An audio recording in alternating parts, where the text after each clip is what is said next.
किंचन ददाति गीता करुणार्द्रभूता कृष्णेन गीता जगतो हिताय संजीवनी साधक जीवनीयम् प्राप्तिं हरेर्वै सरलं ब्रवीति करोति दूरं पथिविघ्नबाधां ददाति शीघ्रं परमात्मसिद्धिम्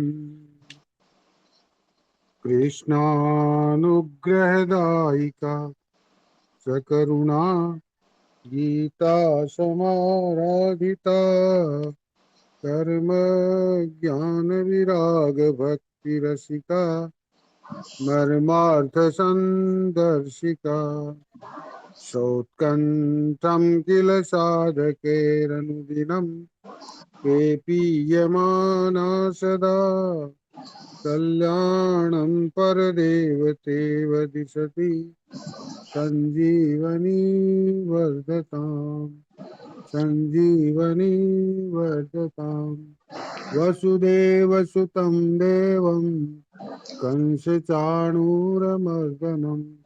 देवकी परमानन्दं कृष्णं वन्दे जगद्गुरुं कृष्णं वन्दे जगद्गुरुं। नारायण नारायण। हाँ दिनेश भाई जी, या तो आप शुरू करो जब तक आचार्य जी नहीं आते हैं, जब तक कर दो एक बार, फिर वो आचार्य आएंगे तो समझ लेंगे। एक बार उनको 10-5 मिनट लग जाते हैं। हाँ प्रणाम, सबको प्रणाम।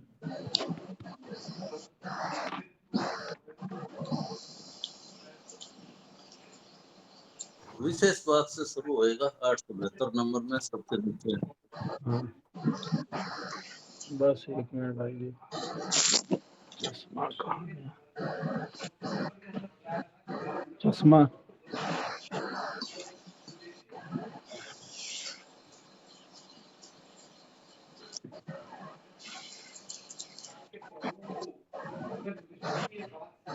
हाँ नारायण नारायण, आचार्य जी जुड़ गए हैं लेने जी। अच्छा ठीक है, ठीक है। हाँ जी आचार्य जी। राम हाँ राम। राम राम राम राम राम राम। आचार्य जी 872 नंबर पेज में श्लोक संख्या 7 का विशेष बात से शुरू होएगा, सबसे नीचे विशेष बात।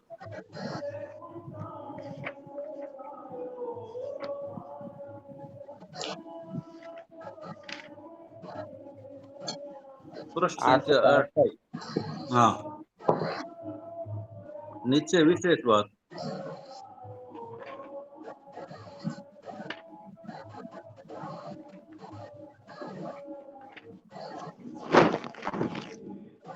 जी 872 पृष्ठ पर विशेष बात।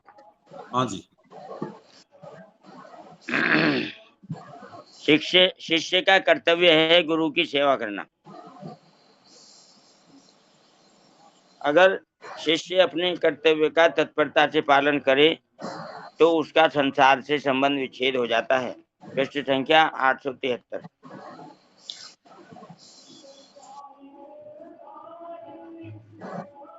और वह गुरु तत्व के साथ एक हो जाता है, अर्थात उसमें गुरुत्व आ जाता है। संसार से संबंध विच्छेद होने पर मुक्ति और गुरु तत्व से एक होने पर भक्ति प्राप्त होती है।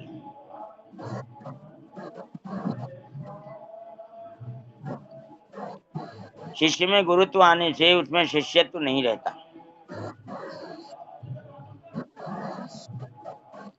उस पर शास्त्र आदि का शासन नहीं रहता। अगर शिष्य अपने कर्तव्य का पालन ना करे तो उसका नाम तो शिष्य रहेगा और उसमें शिष्यत्व नहीं रहेगा। शिष्यत्व न रहने से उसका संसार से संबंध विच्छेद नहीं होगा और उसमें गुरुत्व भी नहीं आएगा। अतः उसमें संसार की दास्ता रहेगी।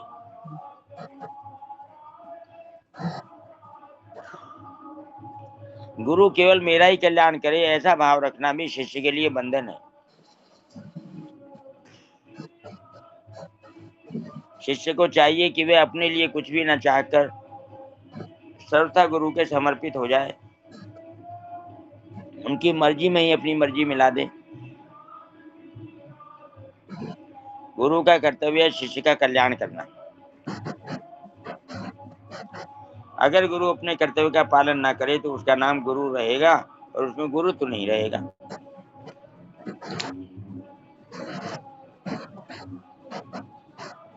गुरु तो न रहने से उसमें शिष्य का दासत्व रहेगा।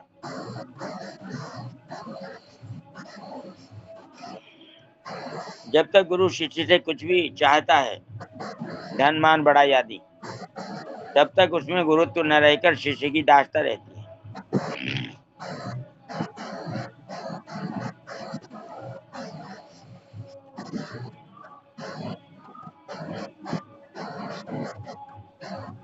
शौचम, बाहर भीतर की शुद्धि का नाम शौच है।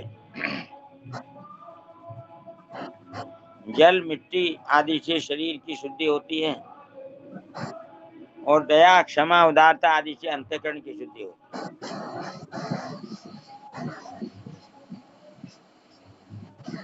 उपाय, शरीर बना ही ऐसे पदार्थों से है कि इसको चाहे जितना शुद्ध करते रहें, यह अशुद्ध ही रहता है।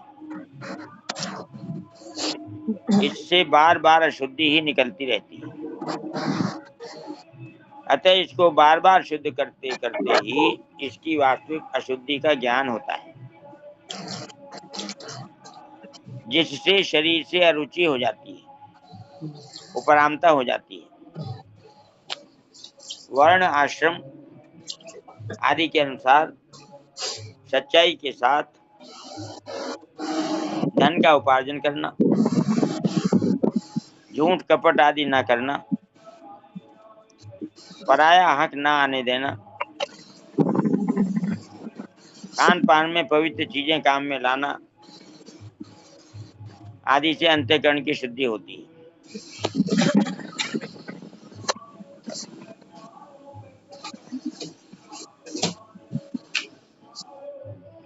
स्थैर्यम,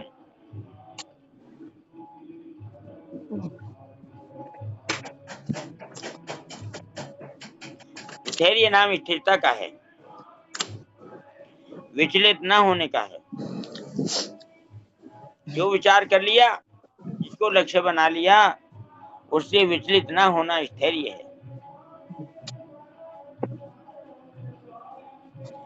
मेरे को तत्व ज्ञान प्राप्त करना ही है, ऐसा दृढ़ निश्चय करना और विघ्न बाधाओं के आने पर भी उससे विचलित न होकर अपने निश्चय के अनुसार साधन में तत्परता पूर्वक लगे रहना, इसी को यहाँ स्थैर्यम पद से कहा गया। उपाय, सांसारिक भोग और संग्रह में आसक्त पुरुषों की बुद्धि एक निश्चय पर दृढ़ नहीं रहती। दूसरे अध्याय का 44वां श्लोक, भोगैश्वर्य प्रसक्ता नाम तया अपहृत चेतसाम व्यवसायत्मिका बुद्धि समाधव न विधीयते।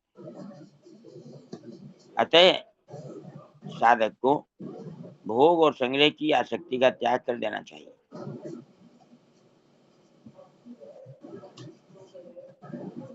साधक अगर किसी छोटे से छोटे कार्य का भी विचार कर ले तो उस विचार की हिंसा न करे, अर्थात उस पर दृढ़ता से स्थिर रहे। ऐसा करने से उसका स्थिर रहने का स्वभाव बन जाएगा। साधकों का संतों और शास्त्रों के वचनों पर जितना अधिक विश्वास होगा, उतनी ही उसमें स्थिरता आएगी। आत्म विनिग्रह है, यहाँ आत्मा नाम मन का है और उसको वश में करना ही आत्मनिग्रह है। मन में दो तरह की चीजें पैदा होती हैं, छोड़ना और संकल्प। ये छोड़ना अनेक प्रकार की होती है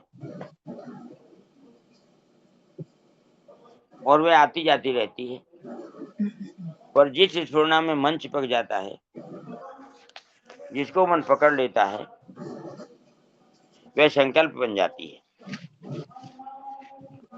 संकल्प में दो चीजें रहती हैं, राग और द्वेष। इन दोनों को लेकर मन में चिंतन होता है। छोड़ना तो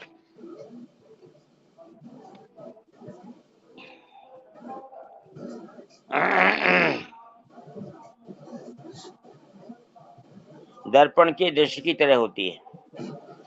दर्पण में दृश्य दिखता तो है पर कोई भी दृश्य चिपकता नहीं, अर्थात दर्पण किसी भी दृश्य को पकड़ता नहीं।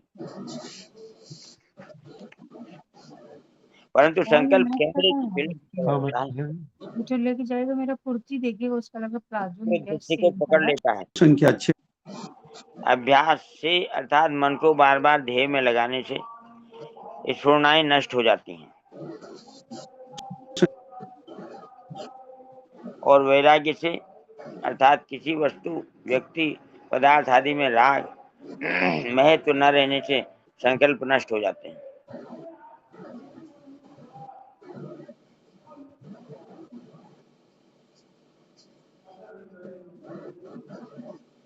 अभ्यास से स्फुरणाएं नष्ट हो जाती हैं और वैराग्य से संकल्प नष्ट हो जाते हैं। इस प्रकार अभ्यास और वैराग्य से मन वश में हो जाता है। छठे अध्याय का 35वां श्लोक।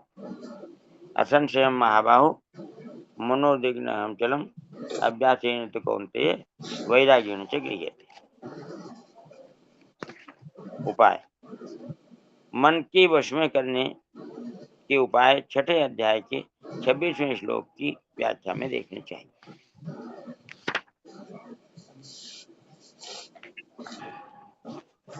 परिशिष्ट भाव।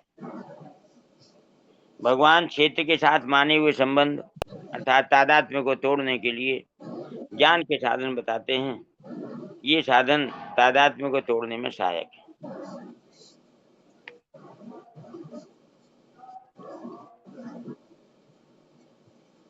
इंद्रियार्थेषु वैराग्य मनहंकारेषु च जन्म मृत्यु जरा व्याधि दुख दोषानुदर्शनम।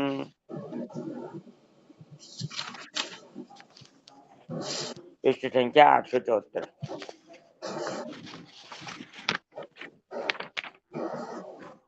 इंद्रियार्थ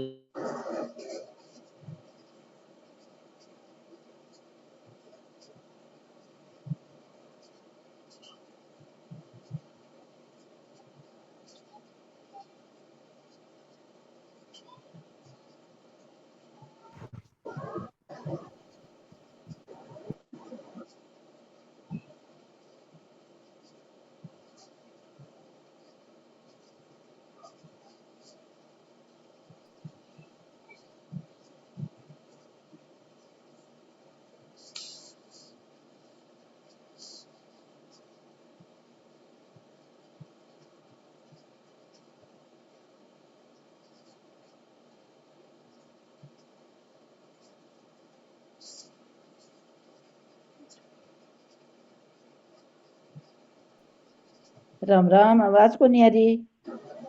हाँ एक मिनट बताओ कर रहा हूँ आचार्य जी कोई वो उसका डिस्कनेक्ट हो गया।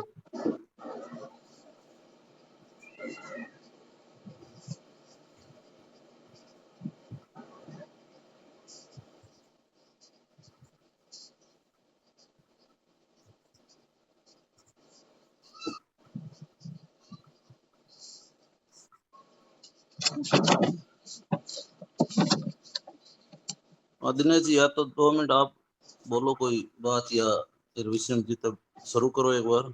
आचार्य जी जुड़े थे। मेरा एक बात पे इच्छा हो रही थी कि उस सत्र में ही रखें, लेकिन बस उस टाइप की बात नहीं रही।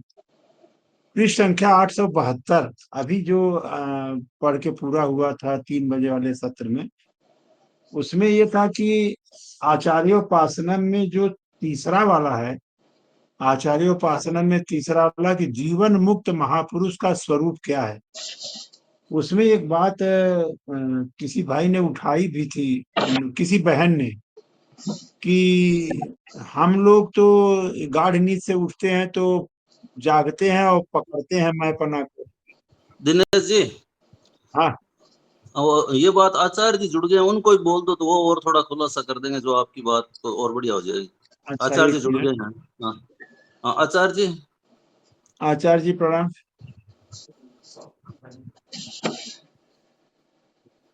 अच्छा हाँ आचार्य जी, हम म्यूट म्यूट है, म्यूट खोलो। अच्छा, हाँ जी, हाँ जी। आचार्य जी एक छोटी सी जिज्ञासा है कि हाँ ये जो आचार्योपासनम है, ये छठवां ज्ञान के हाँ 20 साधन जो हम लोग पढ़ रहे हैं, पहले वाले में 9 है, छठवां जी। वाला, इसमें क्रम संख्या 3 वाला आचार्य जी जरा आप पढ़ें तो। 3 वाला पृष्ठ संख्या मतलब इसी में आचार्योपासनम में 4 खंड दिया प्रश्न है संख्या ना। 872 है, प्रश्न संख्या 872। 71, 871 पे तीसरा नीचे। अच्छा 71 हाँ तीसरा। जिनके संग से बचनों से हमारे हृदय में, इसकी बात पूछ रहे हैं ये। नहीं नहीं, साधन की ऊंची स्थिति प्राप्त होने पर हाँ जी, आचार्योपासनम में 4 है, तीसरा वाला आचार्य जी जरा से पढ़िए और उसको ठीक है, थोड़ा समझाइए। ठीक है, मिल गया। साधन की ऊंची स्थिति प्राप्त होने पर जागृत अवस्था में तो साधक को जड़ चेतन का विवेक अच्छी तरह से रहता है, पर निद्रावस्था में उसकी विस्मृति हो जाती है। इसलिए नींद से जगने पर साधक उस विवेक को पकड़ता है, जबकि सिद्ध महापुरुष का विवेक स्वाभाविक रूप से रहता है। तो जो साधन अवस्था है वह प्रारंभिक अवस्था होती है, उसमें विवेक जागृत तो होता है, लेकिन विवेक में स्थिति हरदम नहीं रहती। जागृत में तो रहती है और सुषुप्ति में या स्वप्नावस्था में वो निकल जाती है, छूट जाती है, तो जागने पर फिर पकड़ता है। तो ये साधन की अवस्था है, ये साधक की अवस्था है, प्रारंभिक अवस्था है। और जब विवेक उसका जागृत हो जाता है और विवेक को उसने अच्छी तरीके से विवेक का आदर करता है, तो फिर उसको स्वाभाविक ही रूप से ही ये याद रहता है, विवेक उसके साथ रहता है, छूटता नहीं फिर।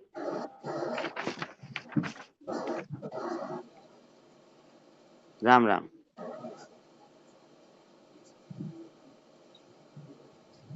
हाँ तो दिनेश जी, अब इसमें और कोई बात रह गई या आगे चलें? हाँ राम राम आचार्य जी, ये पूरा क्लियर करिए, समझ में नहीं आया।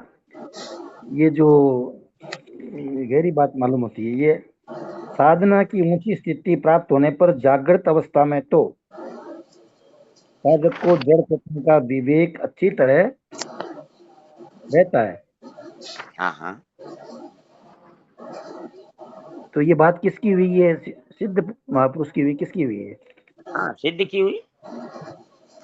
साधन की ऊंची अवस्था किसकी होती है? जी जी, साधन की ऊंची अवस्था प्राप्त होने पर जागृत अवस्था में तो साधक को जड़ जो चेतन का विवेक। साधक सिद्धि के नजदीक पहुंचा होता है, ये उसकी हाँ, अवस्था है। तो यहाँ तो साधक लिखा है ना, साधक को जड़ चेतन साधक का की विवेक। ऊंची अवस्था भी तो लिखी है ना। अच्छा, जड़ चेतन का विवेक अच्छी तरह रहता है, पर निद्रावस्था में उसकी विस्मृति हो जाती है। जी तो निद्रावस्था में वो जो मन बुद्धि सब अविद्या में लीन हो जाते हैं, हाँ, तो उसका स्वयं तो जागृत रहता है ना, मतलब जो स्वयं की तो विस्मृति नहीं होती। स्वयं की स्मृति तो कभी नहीं होती। जी, तो इसलिए नींद से जगने पर साधक उस विवेक को पकड़ता है। और जो सिद्ध हो जाता है उसे पकड़ना नहीं पड़ता, उसको साथ हमेशा उसके साथ ही रहता है।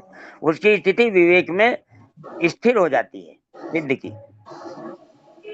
अच्छा उसको सिद्ध पकड़ना की, नहीं पड़ता। अच्छा सिद्ध की विवेक में उसकी स्थिति विवेक में, मतलब विवेक उसका जागृत रहता है हमेशा, ये मतलब है। ये विवेक का आदर करने के ऊपर निर्भर है। जितना विवेक का आदर करेंगे उतना ही वो पक्का होता चला जाएगा। तो वो फिर चाहे वो जागृत में रहे, चाहे सुसुप्ति में रहे, चाहे स्वप्न में रहे, तीनों अवस्थाओं हाँ, में। फिर वो रहता ही है। अच्छा ये बात बताइए, मतलब ये सिद्ध हमने की है। देखा है कि बहुत बहुत से संत महापुरुष स्वप्नावस्था में, निद्रावस्था में, तंद्रावस्था में, और एक तीसरी अवस्था होती है बीमारी में, जो मूर्छा अवस्था आ जाती है, जब बहुत तेज बुखार होता है, तब भी उनका विवेक जागृत रहता है और वो वही करते हैं जो जागृत में करते हैं। ऐसा स्वामी जी महाराज के बारे में सुना गया कि एक बार उनको बहुत तेज बुखार था, 104 105। उस बुखार में भी उनके कुछ पता नहीं था, उनको कुछ पता नहीं था कि मैं कहाँ हूँ, क्या कर रहा हूँ, लेकिन गीता का पाठ उनके द्वारा हो रहा था। इसलिए हो रहा था कि लेकिन वो गीता का पाठ कैसे हो रहा था? क्रम से नहीं हो रहा था, कभी कोई श्लोक, कभी कोई श्लोक। क्या बोले? बाद में लोगों के द्वारा पूछा गया, बताया गया, तो फिर उन्होंने कहा कि अच्छा ऐसा हो रहा था, मुझे तो कुछ पता नहीं है। ये है विवेक का हमेशा जागृत रहना। सिद्ध अवस्था में विवेक को पकड़ना नहीं पड़ता, वह स्वाभाविक रूप से रहता है।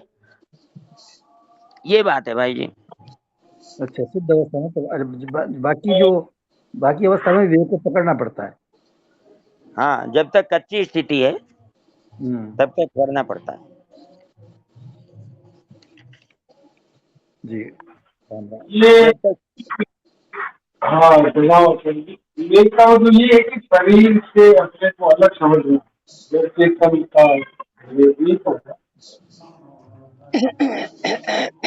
हाँ जी, बताओ भाई जी, कहाँ चल रहा था?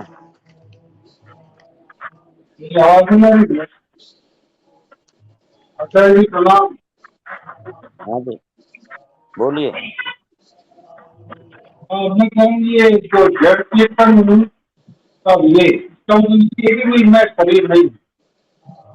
आपकी आवाज साफ नहीं है। हाँ जी मोहनलाल जी, भाई आप बोलो ना, आवाज साफ नहीं आ रही। ओम प्रकाश जी, आप हाँ, बोलो। अब आ रही है क्या?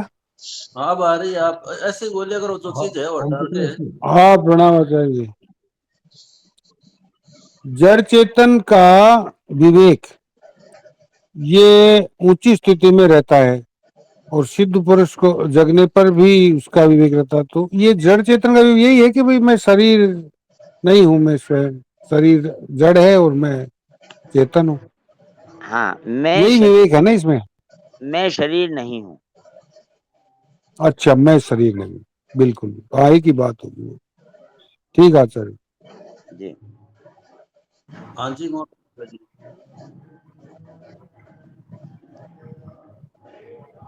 अब कहाँ है? 874 पे भाई जी। हाँ, 8वां श्लोक शुरू किया था आपने, हाँ, तो उसका अर्थ और पढ़िए। उसका अच्छा जी। इंद्रियों के विषयों में वैराग्य का होना, अहंकार का भी ना होना, और जन्म मृत्यु वृद्धावस्था तथा व्याधियों में दुख रूप दोषों को बार बार देखना। इंद्रियार्थेषु वैराग्यम, लोक परलोक के शब्द आदि समस्त विषयों में इंद्रियों का खिंचाव न होना, यही इंद्रियों के विषयों में राग रहित होना है।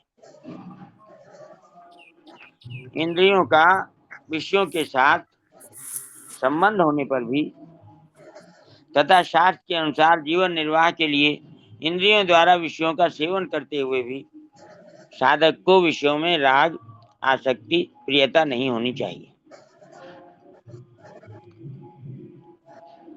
उपाय बता रहे हैं। पहला उपाय, विषयों में राग होने से ही विषयों की महत्ता दिखती है, संसार में आकर्षण होता है और इसी से सब पाप होते हैं। अगर हमारा विषयों में ही राग रहेगा तो तत्वबोध कैसे होगा? परमात्म तत्व में हमारी स्थिति कैसे होगी? अगर राग का त्याग कर दें तो परमात्मा में स्थिति हो जाएगी। ऐसा विचार करने से विषयों से वैराग्य हो जाता है।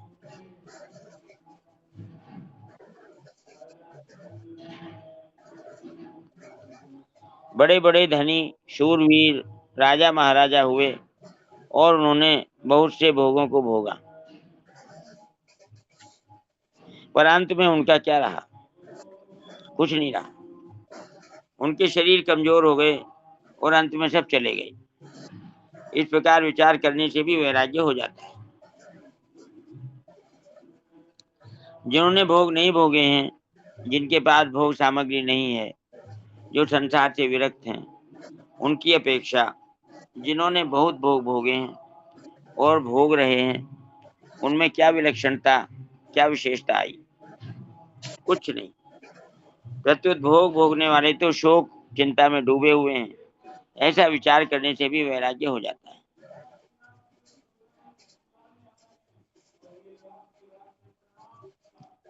अनहंकार एव च, प्रत्येक व्यक्ति के अनुभव में मैं हूं, इस प्रकार की एक वृत्ति होती है। यह वृत्ति ही शरीर के साथ मिलकर मैं शरीर हूं, इस प्रकार एक देशीयता अर्थात अहंकार उत्पन्न कर देती है। इसी के कारण शरीर, नाम, क्रिया, पदार्थ, भाव, ज्ञान, त्याग, देश, काल आदि के साथ अपना संबंध मानकर जीव ऊंच नीच योनियों में जन्मता मरता रहता है। 13वें अध्याय का 21वां श्लोक। कारणम गुण संगोर से सदसद योनि जन्म। यह अहंकार साधन में प्राय बहुत दूर तक रहता है। वास्तव में इसकी सत्ता नहीं है, फिर भी स्वयं की मान्यता होने के कारण व्यक्तित्व के रूप में इसका भान होता रहता है। भगवान द्वारा ज्ञान के साधनों में इस पद का प्रयोग किए जाने का तात्पर्य शरीर आदि में माने हुए अहंकार का सर्वथा अभाव करने में है, क्योंकि जड़ चेतन का यथार्थ बोध होने पर इसका सर्वथा अभाव हो जाता है। मनुष्य मात्र अहंकार से रहित हो जाता है।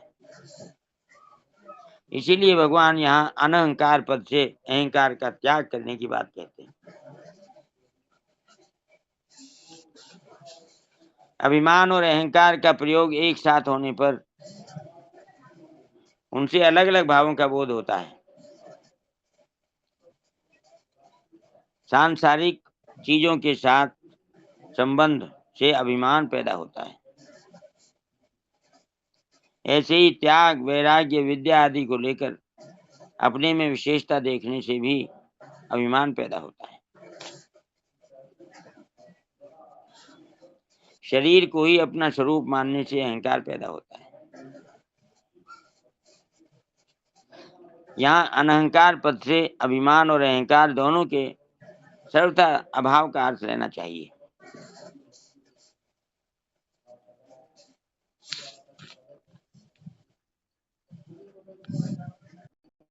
राम राम, प्रणाम। हाँ जी। जी आचार्य जी, अभिमान और अहंकार में फर्क समझ में नहीं आया।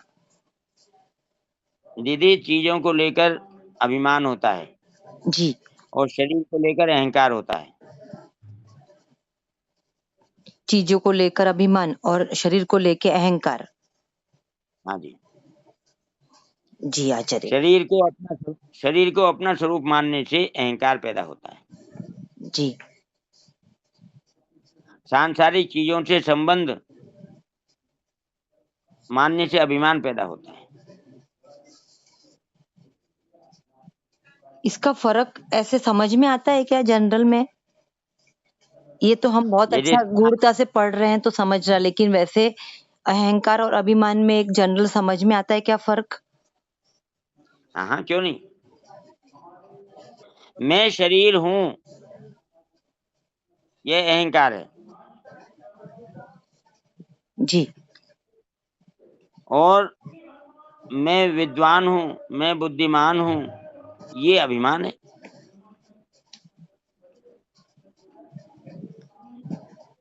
जी आचार्य, प्रणाम। मनुष्य को नींद से जगने पर सबसे पहले अहम अर्थात मैं हूं इस वृत्ति का ज्ञान होता है। फिर मैं अमुक शरीर, अमुक नाम, अमुक जाति, अमुक वर्ण और अमुक आश्रम आदि का हूं, ऐसा अभिमान होता है।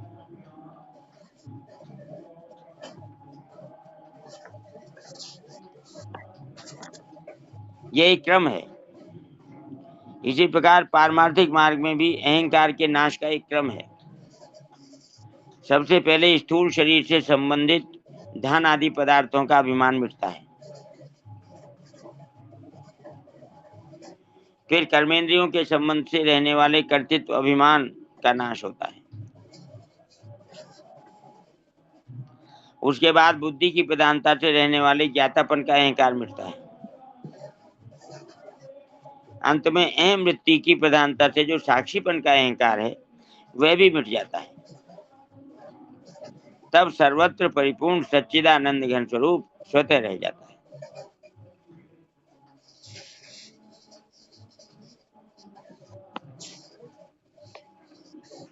उपाय: अपने में श्रेष्ठता की भावना से ही अभिमान पैदा होता है। अभिमान तभी होता है जब मनुष्य दूसरों की तरफ देखकर यह सोचता है कि वे मेरी अपेक्षा तुच्छ हैं। जैसे गांव भर में एक ही लखपति हो तो दूसरों को देखकर उसको लखपति होने का अभिमान होता है, परंतु अगर दूसरे सभी करोड़पति हों तो उसको अपने लखपति होने का अभिमान नहीं होता।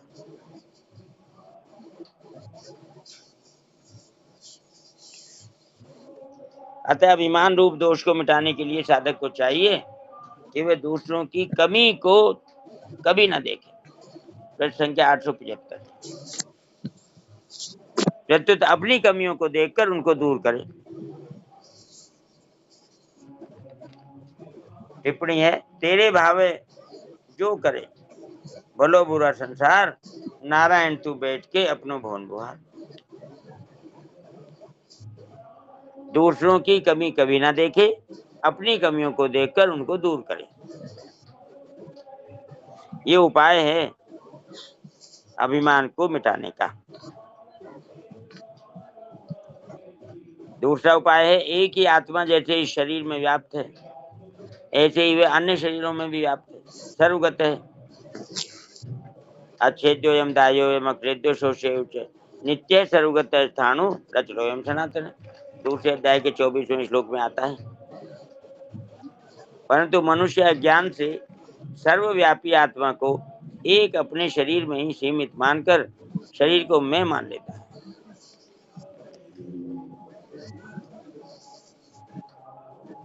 जैसे मनुष्य बैंक में रखे हुए बहुत से रुपयों में से केवल अपने द्वारा जमा किए हुए कुछ रुपयों में ही ममता करके अपने साथ अपना संबंध मानकर,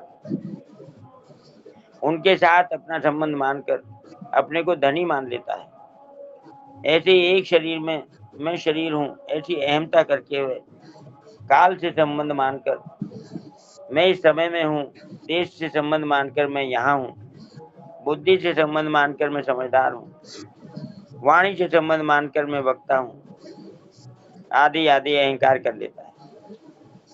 इस प्रकार के संबंध न मानना ही अहंकार रहित होने का उपाय है।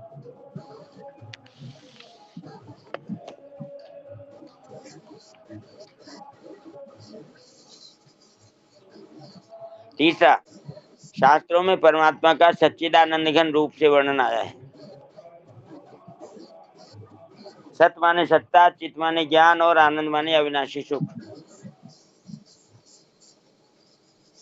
ये तीनों परमात्मा के भिन्न भिन्न रूप स्वरूप नहीं है, प्रत्युत एक ही परमात्मा तत्व के तीन नाम हैं। अतः साधक इन तीनों में से किसी एक विशेषण से भी परमात्मा का लक्ष्य करके निर्विकल्प हो सकता है। निर्विकल्प के ऊपर टिप्पणी है।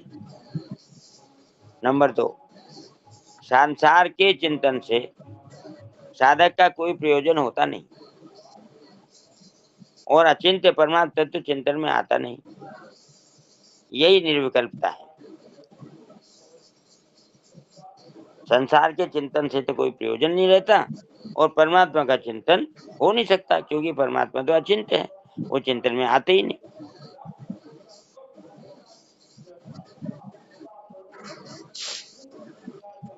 इसलिए वह निर्विकल्प हो जाता है। निर्विकल्प होने से उसको परमात्म तत्व में अपनी स्वतः सिद्ध स्थिति का अनुभव हो जाता है।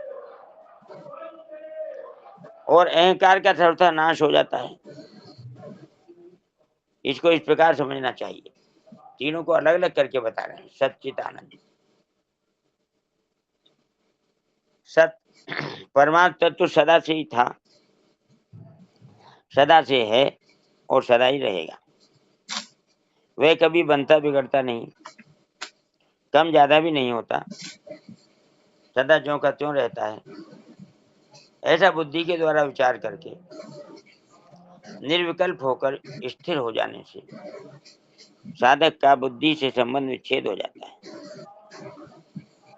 और उस सत तत्व में अपनी स्वाभाविक स्थिति का अनुभव हो जाता है। ऐसा अनुभव होने पर फिर अहंकार नहीं रहता।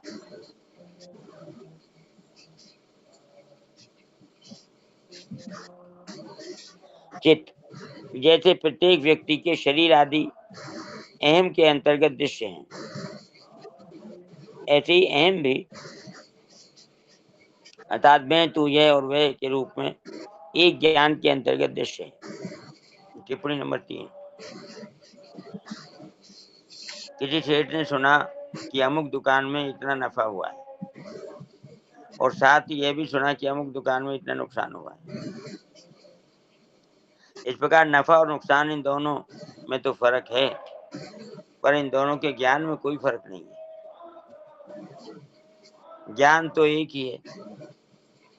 अगर ज्ञान एक न होता तो नफा और नुकसान दोनों की भिन्नता का ज्ञान कैसे होता।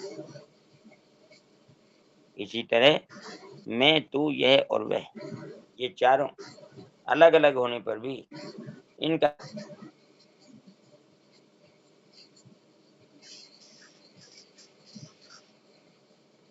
क्रियाएं होती हैं। उसी प्रकाश में तू उस सामान्य प्रकाश में मैं तू यह और वह का भेद नहीं है। उस सामान्य प्रकाश का संबंध यदि है तो चारों के साथ है, और यदि नहीं है तो किसी के भी साथ नहीं है।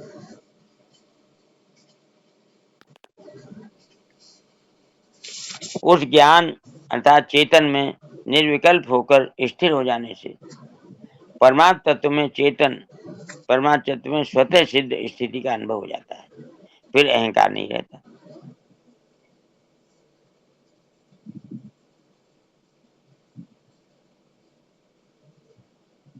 आनंद साधक लोग प्राय बुद्धि और अहम को प्रकाशित करने वाले चेतन को भी बुद्धि के द्वारा ही जानने की चेष्टा किया करते हैं।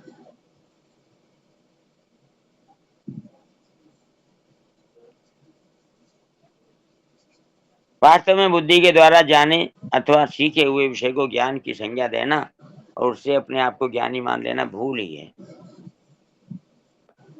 बुद्धि को प्रकाशित करने वाला तत्व बुद्धि के द्वारा कैसे जाना जा सकता है।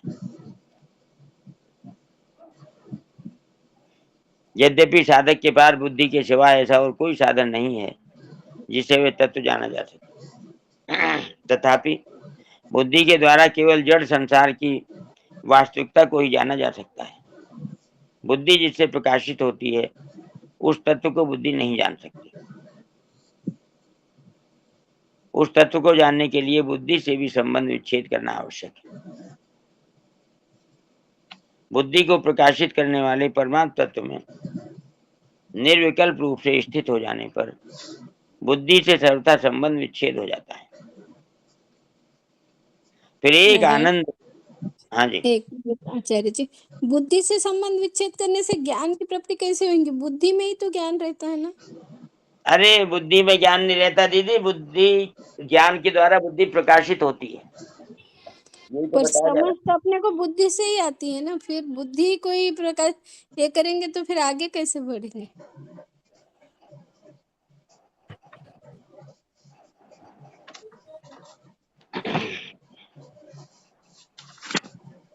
आवाज नहीं आ रही कुछ भी। बुद्धि में ज्ञान नहीं रहता, ज्ञान बुद्धि को प्रकाशित करता है। ये बात समझो। ज्ञान बड़ी चीज है, बुद्धि छोटी चीज है। ज्ञान प्रकाश है। हमारी बुद्धि में ही आती है ना ज्ञान तो। आती है तो रहती कहाँ है, ये बताओ। वो रहती कहाँ स्वयं में रहती होगी, बुद्धि में से जाके। तो पता आप नहीं खुद ही चला, समझा नहीं। आप खुद ही कह रहे हैं आती है, तो आती है इसका मतलब रहती नहीं है। रहती हाँ, कहीं और, रहती कहीं और है।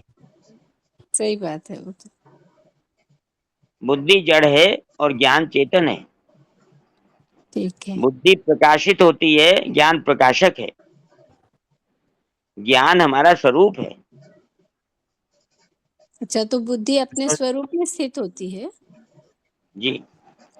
ठीक है, आचार्य नारायण। जी,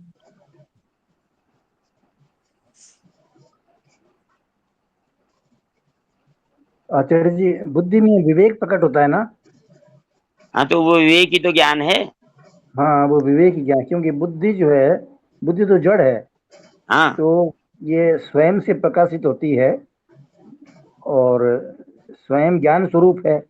तो ज्ञान से मतलब विवेक, विवेक जैसे कहते हैं ना, विवेकवती बुद्धि, ऐसी स्वयं बुद्धि। विवेक स्वरूप है। आप ऐसे क्यों नहीं कहते? स्वयं विवेक जी, क्या बोले आप? विवेक और ज्ञान एक ही बात है, अलग अलग नहीं है।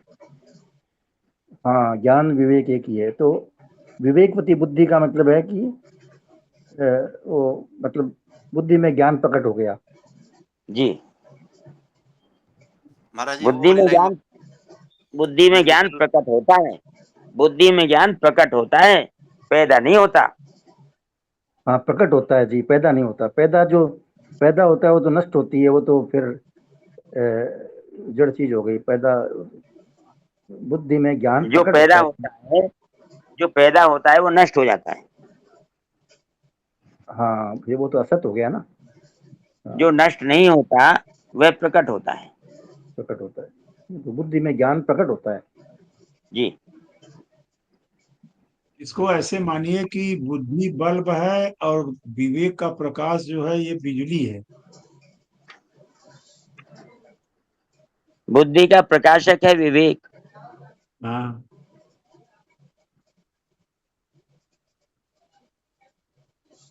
हाँ, महाराज जी दिनेश जी क्या बोले आप? दिनेश जी ने क्या बोला? बुद्धि, बुद्धि जो है वो बल्ब है। बल्ब।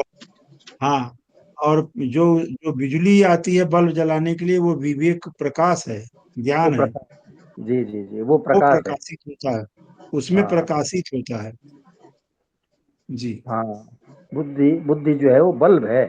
तो बल्ब में प्रकाश जो है विवेक से आता है, मतलब उस ज्ञान स्वरूप से वो आता है। ठीक है ना? महाराज जी एक बार वो लाइन वापस आप जो पढ़ रहे थे वही पढ़ो। उसमें निर्विकल्प अवस्था से ही बुद्धि से संबंध विच्छेद होता है। अच्छी लाइन थी वो, अपन ने प्रश्न उत्तर से वो बात बिगड़ गई। वापिस एक बार वो पढ़ अच्छा अच्छा। जी, ये बढ़िया। यहाँ आनंद से पढ़ता हूँ, शुरू से ही पढ़ता हूँ आनंद से आनंद। पढ़ो, शुरू से आचार्य। हाँ ये भाई जी तीनों में बताया है। सत में, चेतन, चित्त में और आनंद में। इन तीनों में ही कैसे निर्विकल्प अवस्था प्राप्त होती है ये बताई जा रही है। महाराज जी कई बार क्या होता है कि प्रश्न के उत्तर आगे लिखे होते हैं लेकिन बीच में ही प्रश्न उत्तर हो जाते हैं। सब आगे हाँ, तो अपने आप रास्ते उत्तर वो मिलते जाता है। ठीक है, मैं पढ़ता हूँ भैया दोबारा। साधक लोग प्राय बुद्धि और अहम को प्रकाशित करने वाले चेतन को भी बुद्धि के द्वारा ही जानने की चेष्टा किया करते हैं। वास्तव में बुद्धि के द्वारा जाने अर्थात सीखे हुए विषय को ज्ञान की संज्ञा देना और उससे अपने आप को ज्ञानी मान लेना भूल ही है। बुद्धि को प्रकाशित करने वाला तत्व बुद्धि के द्वारा कैसे जाना जा सकता है? यद्यपि साधक के पास बुद्धि के सिवाय ऐसा और कोई साधन नहीं है जिससे वह तत्व जाना जा सके, तथापि बुद्धि के द्वारा केवल जड़ संसार की वास्तविकता को ही जाना जा सकता है। बुद्धि जिससे प्रकाशित होती है उस तत्व को बुद्धि नहीं जान सकता। उस तत्व को जानने के लिए बुद्धि से भी संबंध विच्छेद करना आवश्यक है। बुद्धि को प्रकाशित करने वाले परमात्म तत्व में निर्विकल्प रूप से स्थित हो जाने पर बुद्धि से सर्वथा संबंध विच्छेद हो जाता है। बुद्धि को प्रकाशित करने वाले परमात्म तत्व में निर्विकल्प रूप से स्थित हो जाने पर बुद्धि से सर्वथा संबंध विच्छेद हो जाता है। फिर एक आनंद स्वरूप जहाँ दुख का लेश भी नहीं है, परमात्म तत्व ही शेष रह जाता है, जो स्वयं ज्ञान स्वरूप और सत्स्वरूप भी है। इस प्रकार तत्व में निर्विकल्प हो जाने पर, अर्थात चुप हो जाने पर आनंद ही आनंद है, ऐसा अनुभव होता है। ऐसा अनुभव होने पर फिर अहंकार नहीं रहता।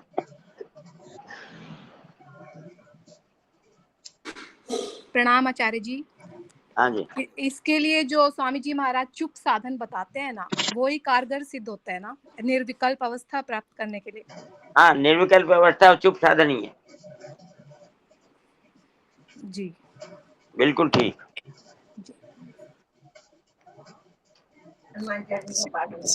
इसी को पतंजलि जी ने कह रहे योगस चित्त वृत्ति निरोध। हैं जी, योगस चित्त वृत्ति निरोध पतंजलि जी में इसी यही बात, चित्त की वृत्तियों का सर्वथा निरोध। भाई जी यहाँ आनंद ही आनंद की बात आई है। मोहन भाई जी, हाँ जी, एक बार जिक्र चला था कि सेठ जी आनंद ही आनंद बोला करते थे, 18 प्रकार से बोलते थे। हाँ बिल्कुल। वो आपने कहा था कि सुना दीजिए, उस समय तो मैं नहीं सुना सका, मुझे नहीं ज्ञान था। अब मैं सुनाने की इच्छा रखता हूँ, आप सुनेंगे? ओहो, आनंद आ जाएगा, सुनाइए। सबसे महत्वपूर्ण चीज तो वही है। शुरुआत ऐसे करते हैं, आनंदमय आनंदमय आनंदमय, पूर्ण आनंद, अपार आनंद, शांत आनंद, घन आनंद, ध्रुव आनंद, नित्य आनंद, सत आनंद, बोध स्वरूप आनंद, ज्ञान स्वरूप आनंद, सम आनंद, अचिंत्य आनंद, महान आनंद, परम आनंद, चिन्मय आनंद, अचल आनंद, आत्यंतिक आनंद, विलक्षण आनंद, अलौकिक आनंद, आनंद ही आनंद, आनंद ही आनंद, आनंद ही आनंद। ये आनंद आचार्य जी जब आता है, जब मन बुद्धि से हमारा संबंध बिल्कुल विच्छेद हो जाता है, तब उसी फिर पे वही रहता है।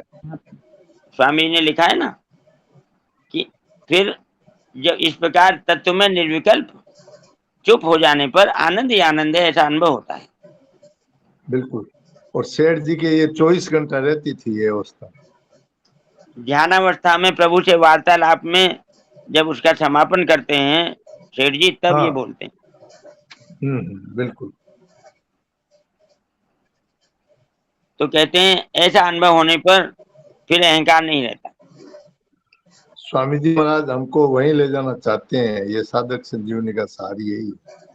हाँ जी, भक्ति तो इससे ऊपर की बात है ही, किंतु ये आनंद की अवस्था भी यही जी। मोहन भाई जी,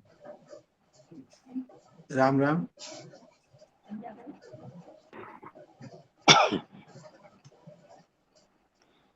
जन्म मृत्यु जरा व्याधि दुख दोषानुदर्शनम। अच्छा, ये सहजावस्था इसी का नाम है ना, सहजावस्था? हाँ, इसी का नाम है। जी जी, वो जो एक शंकर वो चौपाई है, मेरे को याद नहीं आ रही है, वो शंकर शंकर सहज स्वरूप संभारा, संवारा, लागी समाधि अखंड अपारा। हाँ जी जी जी, बहुत सुंदर। हाँ जी, ये मतलब चुप साधन है, इसको सेठ जी अचिंत्य का ध्यान कहते हैं। शरणानंद जी इसको चुप साधन कहते हैं। जैसा अलग अलग संत अलग अलग नाम से शरणानंद जी मूक सत्संग कहते हैं। अच्छा, निर्विकल्प बोध, निर्विकल्प स्थिति, मूक साधन, मूक सत्संग, चुप साधन, ये सब एक ही है। अचिंत्य साधन सब एक। जी जी जी, बहुत सुंदर, बहुत सुंदर। दिनेश जी आप कुछ बोल रहे थे क्या? हाँ, ये अभी हम लोग जो ज्ञान के 20 साधन में ये सत चित आनंद वाला जो पढ़े हैं पूरा, तो ये तो करीब डेढ़ आधा पेज से ऊपर में है। 4-5 लाइन में स्वामी जी महाराज लिखते हैं, एक पुस्तक छोटी सी है, तत्व ज्ञान कैसे हो। वहां सच्चित आनंद के बारे में जो लिखा है, अगर आप लोगों की आज्ञा हो तो मैं सुना दूं। हाँ सुनाइए सुनाइए, बहुत अच्छा सुनाइए, प्रणाम, सुनाइए। जीव का यह स्वभाव है कि वह सतचित आनंद स्वरूप स्वयं है, उसको कहीं से कुछ पाना नहीं है। मैं सदा जीता रहूं, कभी मरूं नहीं, यह उसके सत स्वरूप की इच्छा है। मैं सब कुछ जान लूं, कभी अज्ञानी न रहूं, यह चित स्वरूप की इच्छा शक्ति है। और मैं सदा सुखी रहूं, कभी दुखी न रहूं, यह उसके आनंद स्वरूप की इच्छा है। इस प्रकार सतचित आनंद स्वरूप परमात्मा का स्वरूप होने से जीव मात्र यह स्वरूप में रहता है, परंतु जड़ से संबंध मानने के कारण उससे यह भूल होती है कि वह इन इच्छाओं को नाशवान संसार से ही पूरी करना चाहता है। जैसे शरीर को लेकर के जीना चाहता है, बुद्धि को लेकर के सब कुछ जानना चाहता है, और इंद्रियों को लेकर के सुखी होना चाहता है। यही अपने स्वरूप से वंचित होना है। राम राम। हाँ जी आचार्य जी, जन्म मृत्यु जरा व्याधि। जन्म मृत्यु जरा व्याधि दुख दोषानुदर्शनम। जन्म मृत्यु जरा व्याधि दुख दोषानुदर्शनम। जन्म मृत्यु वृद्धावस्था और रोगों के दुख रूप दोषों को बार बार देखने का तात्पर्य है। जैसे आमा में मटका पकता है, ऐसे ही जन्म से पहले माता के उदर में बच्चा जठराग्नि में पकता रहता है। माता के खाए हुए नमक मिर्च आदि क्षार और तीखे पदार्थों से बच्चे के शरीर में जलन होती है। गर्भाशय में पृष्ठ संख्या 876 रहने वाले सूक्ष्म जंतु भी बच्चे को काटते रहते हैं। प्रसव के समय माता को जो पीड़ा होती है उसका कोई अंदाजा नहीं लगाया जा सकता। वैसी ही पीड़ा उधर से बाहर आते समय बच्चे को होती है। इस तरह जन्म के दुख रूप दोषों को बार बार विचार करके इस विचार को दृढ़ करना कि इसमें केवल दुख ही दुख है।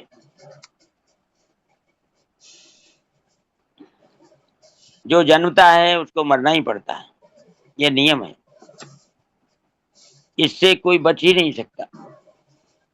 मृत्यु के समय जब प्राण शरीर से निकलते हैं तब हजारों बिच्छू शरीर में एक साथ डंक मारते हैं, ऐसी पीड़ा होती है। उम्र भर में कमाए हुए धन से, उम्र भर में रहे हुए मकान से और अपने परिवार से जब वियोग होता है और फिर उनके मिलने की संभावना नहीं रहती, तब ममता आसक्ति के कारण बड़ा भारी दुख होता है। जिस धन को कभी किसी को दिखाना नहीं चाहता था, जिस धन को परिवार वालों से छिपा छिपा कर तिजोरी में रखा था, उसकी चाबी परिवार वालों के हाथ में पड़ी देखकर मन में असह्य वेदना होती है। इस तरह मृत्यु के दुख रूप दोषों को बार बार देखें। वृद्धावस्था शरीर और अवयवों की शक्ति, वृद्धावस्था में शरीर और अवयवों की शक्ति क्षीण हो जाती है, जिससे चलने फिरने उठने बैठने में कष्ट होता है। हर एक तरह का भोजन पचता नहीं। बड़ा होने के कारण परिवार से आदर चाहता है, पर कोई प्रयोजन न रहने से घर वाले निरादर अपमान करते हैं। तब मन में पहले की बातें याद आती हैं कि मैंने धन कमाया है, इनको पाला पोसा है, पर आज ये मेरा तिरस्कार कर रहे हैं। इन बातों को लेकर बड़ा दुख होता है। इस तरह वृद्धावस्था के दुख रूप दोषों को बार बार देखें। यह शरीर व्याधियों का, रोगों का घर है। शरीरम व्याधि मंदिरम। शरीर में वात, कफ, आदि से पैदा होने वाले अनेक प्रकार के रोग होते रहते हैं और उन रोगों से शरीर में बड़ी पीड़ा होती है। इस तरह रोगों के दुख रूप दोषों को बार बार देखें। यहाँ बार बार देखने का तात्पर्य बार बार चिंतन करने से नहीं है, प्रत्युत विचार करने से है। जन्म मृत्यु वृद्धावस्था और रोगों के दुखों को बार बार देखने से अर्थात विचार करने से उनके मूल कारण उत्पत्ति विनाशशील पदार्थों में राग स्वाभाविक ही कम हो जाता है, अर्थात भोगों से वैराग्य हो जाता है। तात्पर्य है कि जन्म मृत्यु आदि के दुख रूप दोषों को देखना भोगों से वैराग्य होने में हेतु है, क्योंकि भोगों के राग से अर्थात गुणों के संग से ही जन्म होता है। कारणम गुण संगोर से सदसद योनि जन्म 13वें का 21वां।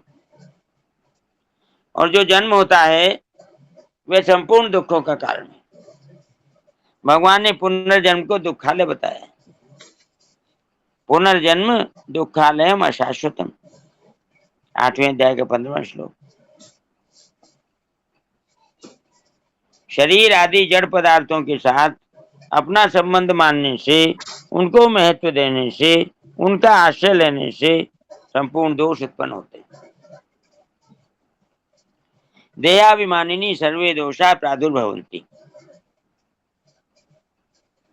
परमात्मा का स्वरूप अथवा उसका ही अंश होने के ही कारण जीवात्मा स्वयं निर्दोष है। चेतन अमल सहज सुख राशि। मानस उत्तरकांड 117वां दोहा पहली चौपाई। ईश्वरन जीव अविनाशी चेतन अमल सहज सुख राशि। यही कारण है कि जीवात्मा को दुख और दोष अच्छे नहीं लगते, क्योंकि वे इसके सजातीय नहीं हैं। जीव अपने द्वारा ही पैदा किए दोषों के कारण सदा दुख पाता रहता है। अतः भगवान जन्म मृत्यु आदि के दुख रूप दोषों के मूल कारण देहाभिमान को विचार पूर्वक मिटाने के लिए कह रहे हैं। परिशिष्ट भाव। एक दुख का भोग होता है और एक दुख का प्रभाव होता है। दुख से दुखी होना और सुख की इच्छा करना दुख का भोग है। दुख के कारण की खोज करके उसको मिटाना दुख का प्रभाव है। यहाँ दुख के प्रभाव को दुख दोषानुदर्शनम पद से कहा गया है। दुख का भोग करने से अर्थात दुखी होने से विवेक लुप्त हो जाता है, परंतु दुख का प्रभाव होने से विवेक लुप्त नहीं होता। प्रत्युत मनुष्य विवेक दृष्टि से दुख के कारण की खोज करता है और खोज करके उसको मिटाता है। सुख की इच्छा ही संपूर्ण दुखों का कारण है। कारण के मिटने पर कार्य अपने आप मिट जाता है। अतः सुख की इच्छा मिटने पर संपूर्ण दुखों का नाश हो जाता है। नारायण नारायण नारायण।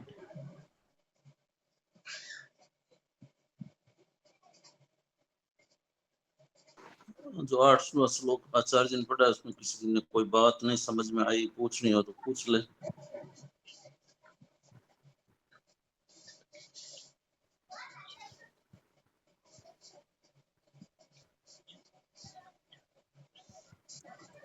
हाँ तो आचार्य जी तो बहुत ही ये जन्म मृत्यु जरा जरा व्याधि दुख दोषानुदर्शनम, ये तो बहुत ही विलक्षण है, मुझे लगा बहुत अच्छा है। अच्छा, इसमें बहुत भाव है, बहुत और सही सटीक बातें लिखी है।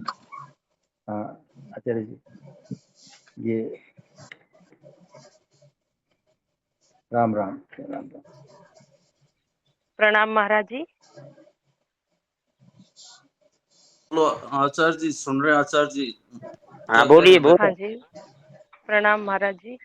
हाँ जी महाराज जी, अभी मैं ग्रुप में नई हूँ तो ज्यादा तो दिमाग में थोड़ी कमी बैठती है, पर दुख मतलब सुख की कामना ही दुख का कारण है, ये हाँ बात बहुत अच्छी लगी और ये बात ये मतलब जीवन में धारण करनी दुखी चाहिए। होने से विवेक लुप्त हो जाता है, जी दुख का प्रभाव होने से विवेक लुप्त जी गुरुदेव विवेक दृष्टि से दुख प्रणाम। की खोज करता था, खोज करके उसको मिटाता है। सुख की इच्छा ही संपूर्ण दुखों का कारण है, कारण के मिटने पर कार्य अपने आप मिट जाता था। सुख की इच्छा मिटने पर संपूर्ण दुखों का नाश होता हाँ जी, देव किशन जी तपड़िया जी, भजन पद हाँ सुनाओ। जी, राम राम। हाँ, शंका समाधान तो कोई और कौन हो गया, समय हो गया।